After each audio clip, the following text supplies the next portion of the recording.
बिस्मिल्लाहिर्रहमानिर्रहीम। नाज़रीन अस्सलाम वालेकुम, मैं हूँ इमरान वसीम। नाज़रीन, इस प्रोग्राम में तहरीक इंसाफ, मखसूस नशिस्तें, एडहॉक जजेस, chief justice of Pakistan justice Qazi Faez Isa, NAB के तफ्तीशी अफसरान की इमरान ख़ान और बुशरा बीबी साहबा से तफ्तीश, क्या सवालात पूछे, क्या उन सवालों का जवाब दिया गया, ये चंद अहम ख़बरें हैं जिनकी तफसीलात इस प्रोग्राम में आपके साथ हम शेयर करने जा रहे हैं। और कुछ दीगर ख़बरें भी हैं, उनकी डिटेल पर भी आप नाज़रीन के साथ बात करेंगे। लेकिन प्रोग्राम का आगाज़ करने से पहले आप देखने वालों से चैनल सब्सक्रिप्शन की दरख्वास्त करेंगे कि चैनल को सब्सक्राइब कर लें, बेल आइकॉन का बटन प्रेस करें, और अगर आपको हमारी वीडियो पसंद आती है तो इसको लाइक भी करें और शेयर भी करें। आज नाज़रीन 10 मुहर्रम का दिन है और हज़रत इमाम हुसैन की शहादत का दिन। हक़ और सच के लिए डट गए, बातल के सामने डट गए, और हज़रत इमाम हुसैन ने अपने जो साथी के जो रुफ़क़ा थे उनकी जानों का नजराना पेश किया और जाम शहादत जो है वो नोश किया गया। तो आज का दिन हमारे लिए एक लेसन है, इसमें सबक है। लेकिन सवाल यह है कि क्या हम इससे सबक सीखते हैं? पाकिस्तान के मौजूदा हालात ही देख लें, क्या जो हक़ और बातल की लड़ाई कही जा रही है उसमें कौन हक़ पे है? एक को क्रिटिसाइज़ करते हैं, दो को भूल जाते हैं। सहाफ़त की बात करें, आधा सच बताया जाता है, आधा सच जो है वो छुपा लिया जाता है।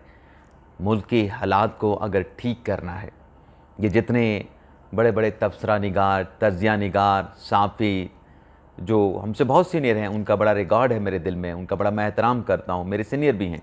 लेकिन सवाल ये है कि आप जब एक को वो मुजस्मा बना के, पवित्र बना के पेश करेंगे और हुकूमत को क्रिटिसाइज़ करेंगे। हुकूमत को क्रिटिसाइज़ करना चाहिए, लेकिन जहाँ पे आप ये कहते हैं ना कि अपोजिशन का काम जो है वो आग लगाना है, हालात को ख़राब करना है, या इश्तियाल देना है, या फिर अदम इस्तेहकाम पैदा करना है, हुकूमत का काम उन हालात को संभालना, तो ये कोई दलील या कोई मंतक बनती नहीं है। अगर अपोजिशन भी गलत काम करे, चाहे जिसके भी हो, आज इमरान खान बैठे हैं, चाहे जिसके भी हो, आपने उसको भी कहना है, उसको पवित्र बना के पेश नहीं करना कि उसका राइट है कि अपोजिशन माइट इट्स राइट, वो हालात को ख़राब करे, वो 9 मई करे, वो लॉन्ग मार्चेस करे, वो अदम इस्तेहकाम का शिकार करे मुल्क को, वो IMF को लेटर लिखे, वो साइफ़र को इस्तेमाल करे, तो वो तो कुछ नहीं, वो तो दूध के धुले हैं।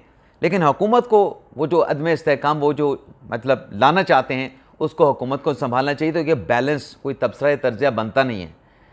तो हमें अगर बैलेंस तर्जिया करना है, तबसरा करना है और हालात को बेहतरी की तरफ लेके जाने, तो सबकी गलतियां निकालें, सबको कहें, अपोजिशन में बैठे उनकी गलतियां भी, उनकी गलतियों की निशानदेही करें, हुकूमत की गलतियों की निशानदेही भी करें, इस्टेब्लिशमेंट की करें, और अदलिया की गलतियों की भी निशानदेही करें कि कहाँ कहाँ पे कौन सा इदारा जो है अपने अख्तियारात से तजावुज़ कर रहा है, अपने अख्तियारात से तजावुज़ करके दूसरे इदारे के अख्तियारात के ऊपर इंक्रोच कर रहा है।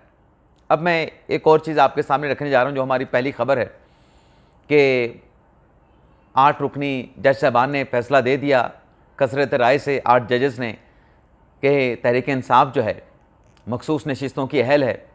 तहरीक इंसाफ के 39 अरकान हैं जो कि जीते हैं, पार्लिमानी जमात है, तहरीक इंसाफ जमात है, तहरीक इंसाफ जमात थी, तो लिहाजा इनको मखसूस नशिस्तें दी जाएँ।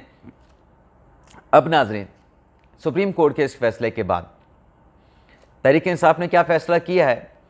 वो जो फ़हरिस्त इलेक्शन कमीशन में जमा हुई थी तहरीक इंसाफ की मखसूस नशिस्तों के हवाले से, ऑलरेडी जो जमा करवाई गई और वो अंडर क्वेश्चन भी रही, आज तक अंडर क्वेश्चन है, उस नाज़रीन मखसूस नशिस्तों की फ़हरिस्त को अब तहरीक इंसाफ ने तब्दील करने का फ़ैसला किया है।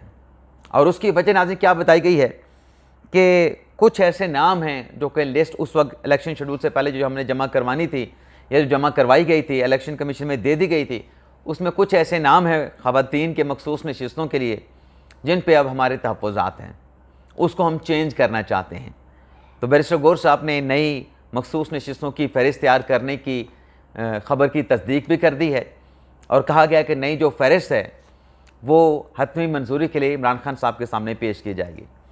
अब नाज़रीन, सुप्रीम कोर्ट ने फैसला दे दिया। सुप्रीम कोर्ट ने भी कहा कि आप मखसूस नशिस्तों की फ़हरिस्त इलेक्शन कमीशन में दें, नई फहरिस्त का नहीं कहा सुप्रीम कोर्ट ने अपने फैसले में, लेकिन तहरीक इंसाफ अब नई फहरिस्त जमा करवाएगी।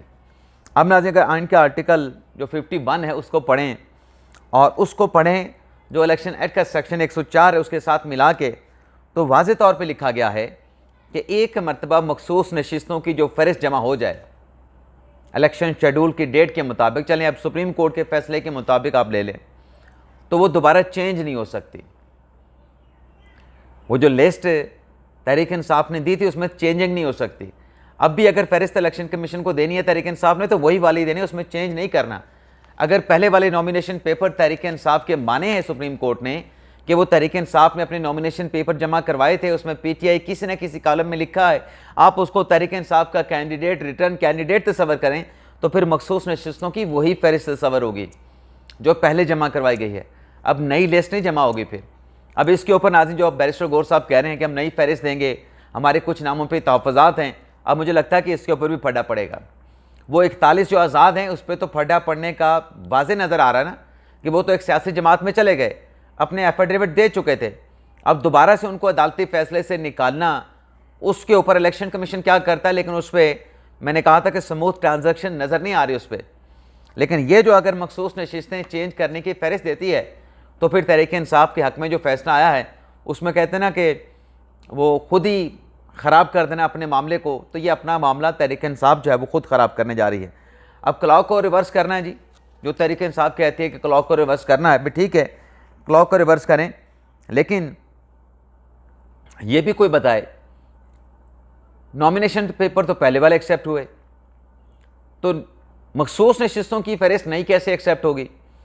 नई अगर लिस्ट तहरीक इंसाफ ने देनी है तो पुरानी का कौन सा अचार डालना है ये भी बता दिया जाए। और क्या ये आइन और कानून के मुताबिक होगा?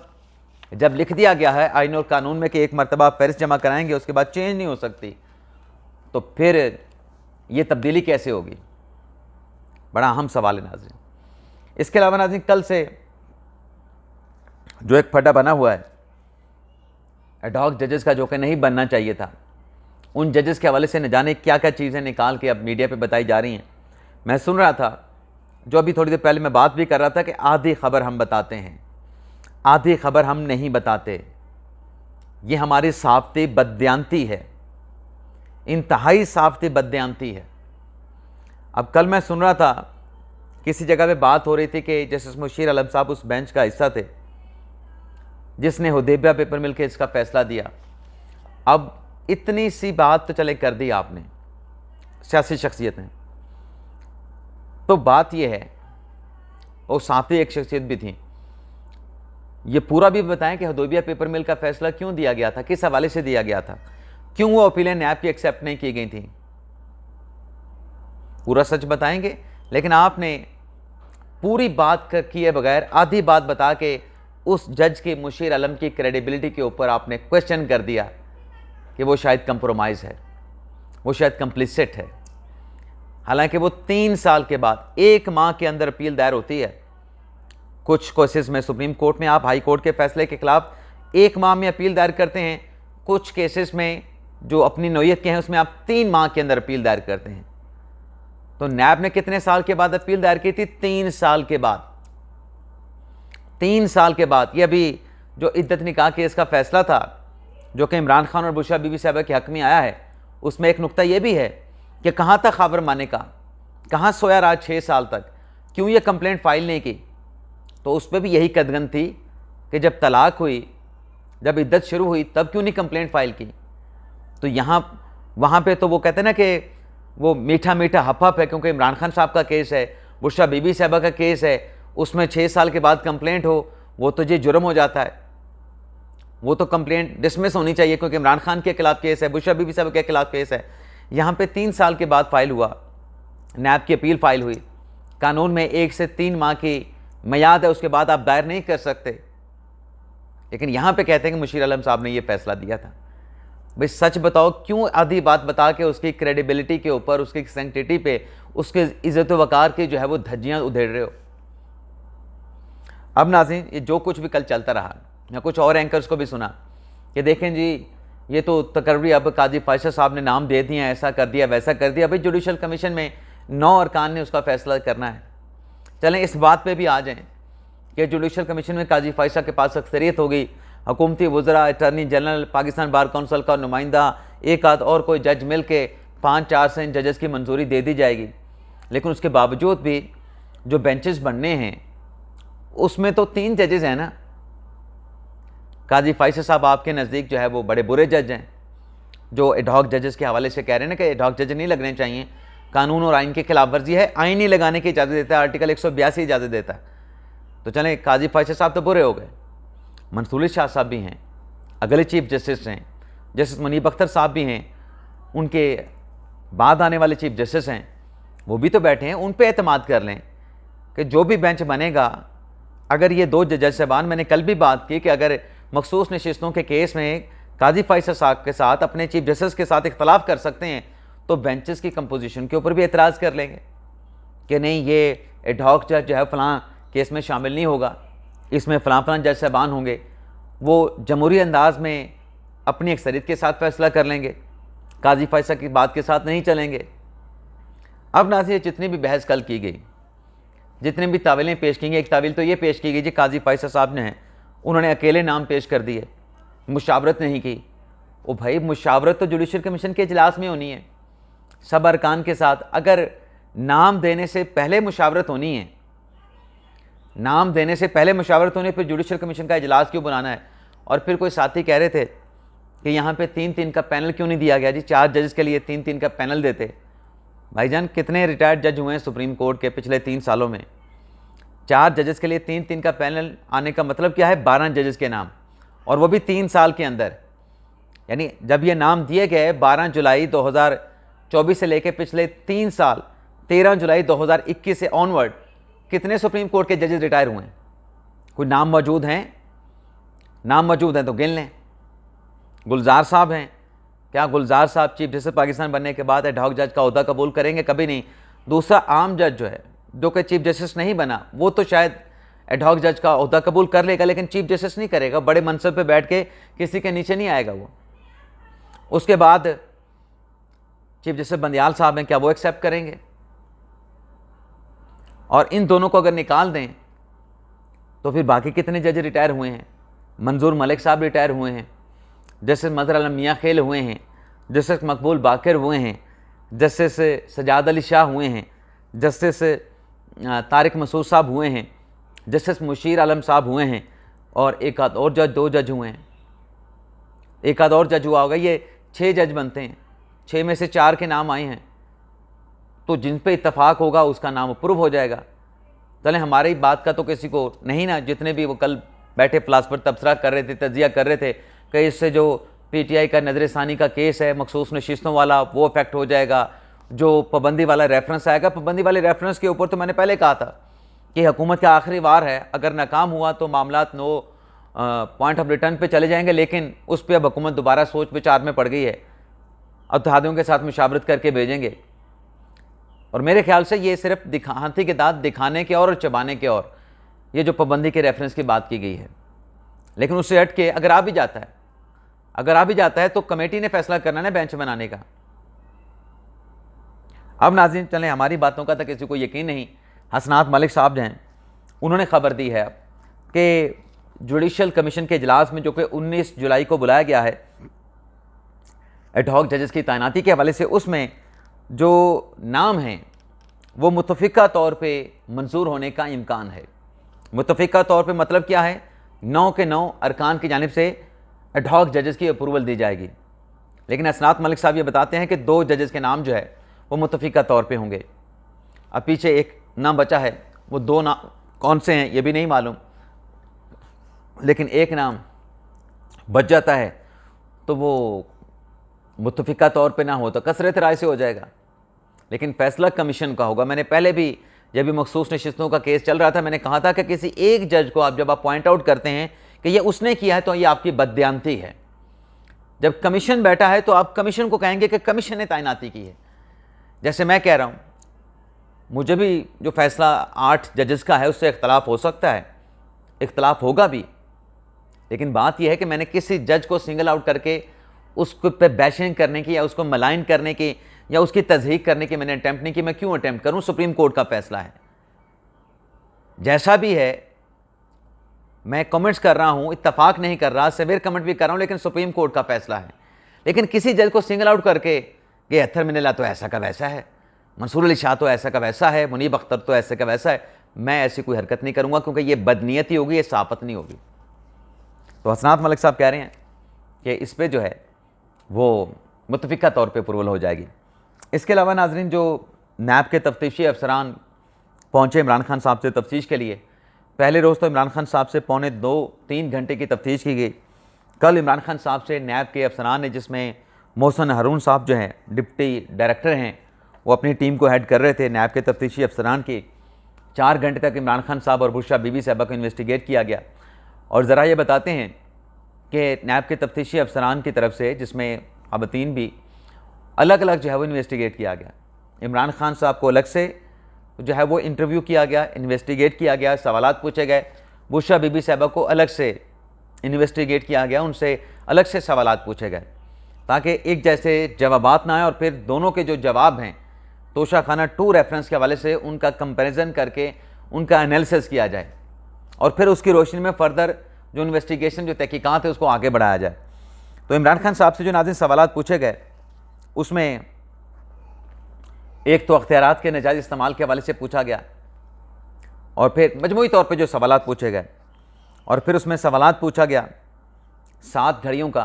भाई, घड़ी आपको एक पसंद आती है, आप इतनी बड़ी तादाद में घड़ियाँ रख लेते हैं, रिटेन आपने करनी है, आप एक करते हैं, आपको पसंद है कि मैंने रख लेनी है, इतनी बड़ी तादाद में घड़ियाँ रखना। और फिर वो बलगारी का जो सेट है उसके बारे में भी पूछा गया, उसकी पसंद नापसंद के हवाले से। फिर रिटेंशन कैसे की गई, प्रोसीजर को फॉलो किया गया, प्रोसीजर को फॉलो नहीं किया गया। और ख़ास तौर पे सवाल ये भी था कि प्रोसीजर तो ये था, आपने ये पहले अपने पास कैसे रख ली है, इसका तखमीना कैसे लगाया, ये पहले क्यों नहीं जमा करा के, पेमेंट जमा करा के वहाँ से हासिल किए गए, ये सवालात पूछे गए। और फिर नाजरीन, ज़री सी बात है कि जब ये सवालात होते हैं, चाहे इमरान खान साहब से हों, चाहे बुशरा बीबी साहबा से हों, जो आप सुनना चाहते हैं कि जवाब क्या दिया गया, तो नाजरीन जवाब ये दिया गया कि सवाल गंदम था और जवाब चना था।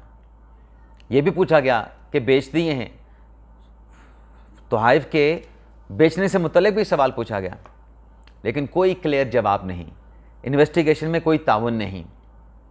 जैसे मैंने कहा कि सवाल गंदम और जवाब चना।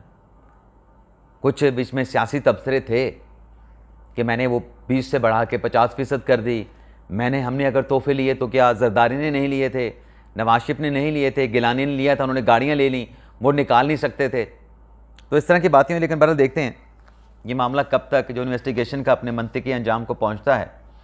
इसके अलावा नाजरीन, जो इमरान खान साहब के 9 मई के केसेस हैं, जिसमें जो लाहौर के ATC अदालत के जज हैं खालिद जावेद अरशद, उनकी तरफ से इमरान खान का 10 दिन का जिस्मानी रिमांड दिया गया था। उस नाज़रीन जिस्मानी रिमांड का जो तहरीरी फ़ैसला है वो अब जो है वो जारी कर दिया गया है। और इस तहरीरी फ़ैसले में नाजरीन ये कहा गया है कि प्रोसिक्यूशन की जानिब से इल्ज़ाम लगाया गया है कि इमरान खान ने अपने गिरफ़्तारी से पहले जो है अस्कर जो तनसीबात हैं उस पर हमले का कहा, और इस हवाले से इश्तियाल दिलाने के लिए जो है जो जदीद डिवाइसेस हैं, यानी जो सोशल मीडिया के प्लेटफॉर्म्स हैं, उसका इस्तेमाल किया गया। और मुजरमाना साजिश फैलाने का इमरान खान पे प्रोसिक्यूशन ने इल्ज़ाम लगाया है। और इमरान खान का मौक़िफ़ भी इस नाज़रीन हुक्मनामे में शामिल किया गया है कि इमरान खान का ये कहना है कि जो 9 मई के फुटेजेस हैं उसको गायब कर दिया गया है, छुपा दी गई है, और मैं क्यों माफ़ी मांगूँ। इमरान खान ने कहा कि मेरा कोई कसूर नहीं, मैं तो इन्वॉल्व भी नहीं हूँ। लेकिन प्रोसिक्यूशन का ये कहना है कि चूँकि 9 मई के केसेस में इमरान खान साहब की जो वीडियोज़ हैं, जो पैगामात हैं वीडियो के ज़रिए, उनका पॉलीग्राफिक टेस्ट और ग्रामेटिक टेस्ट करवाना है, तो हमें 10 दिन का जिस्मानी रिमांड चाहिए, प्रोसिक्यूशन ने कहा। तो लिहाजा 10 दिन का जिस्मानी रिमांड दिया जाता है, और 25 जुलाई को जो है वो आइंदा समात पर जो है वो मुलज़म को दोबारा से पेश किया जाए और फिज़िकल रिमांड के हवाले से रिपोर्ट दी जाए कि कहाँ तक पहुँची है, इन्वेस्टिगेशन कहाँ तक पहुँची है। तो ये नाज़रीन आज का हमारा व्लॉग। आपसे इजाज़त चाहते हैं। अल्लाह ताला हम सब का हामी नासिर हो। अपनी दुआ में याद रखिएगा। अल्लाह हाफ़िज़।